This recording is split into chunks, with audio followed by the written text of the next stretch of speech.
Good morning. From the Heart, our morning daily devotional. The reading for today is entitled A Divine Command, October 31st. We'll watch unto prayer with lamps burning bright. He comes to all others of thief in the night. We know he is near, but know not the day, as spring shows that summer is not far away. Hold fast till I come, sweet promise of heaven, the kingdom restored to you shall be given. Come enter my joy, sit down on my throne, bright crowns are in waiting. Hold fast till I come. Luke 21 verse 36.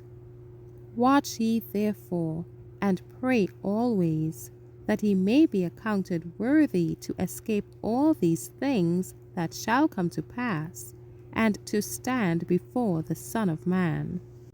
In the solemn language of this scripture, a duty is pointed out which lies in the daily pathway of everyone, whether old or young. This is the duty of watchfulness, and upon our faithfulness here, our destiny for time and for eternity depends. We are living in an important time. When in 1844 the message was proclaimed, "Fear God and give glory to Him, for the hour of His judgment is come," that announcement stirred every soul to its very depths. A deep solemnity rested upon all who heard it. How earnest we were to show our faith by our works, and to have our words and actions make a favorable impression on the world. Today, angels are watching the development of character, and soon our lives will have to pass in review before God. Soon we shall be weighed in the balances of the sanctuary, and over against our names will be recorded the judgment rendered, and we shall receive the crowning gift of eternal life, or be punished with everlasting destruction from the presence of the Lord. We may be unwilling to examine ourselves closely now, to see what our spiritual condition is, and whether our hearts are being suitably impressed by the testing message of truth. But that will not make any difference with the work of the judgment. Its decisions will be rendered just the same. Watch ye therefore, and pray always.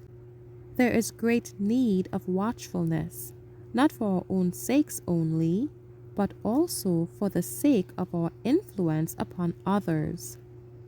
Our influence is far-reaching.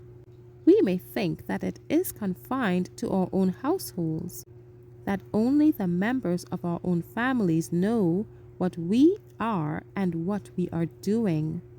In some cases, this may seem to be true, but in some way, the influence of the home life goes out beyond the home.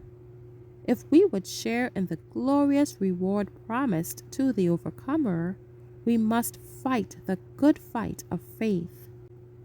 This is what the Apostle Paul did, and he says, "Henceforth there is laid up for me a crown of righteousness, which the Lord, the righteous judge, shall give me at that day." Let us be of the number of those that are rich in good works, laying up in store for themselves a good foundation against the time to come, that they may lay hold on eternal life. Thank you for listening. Shalom.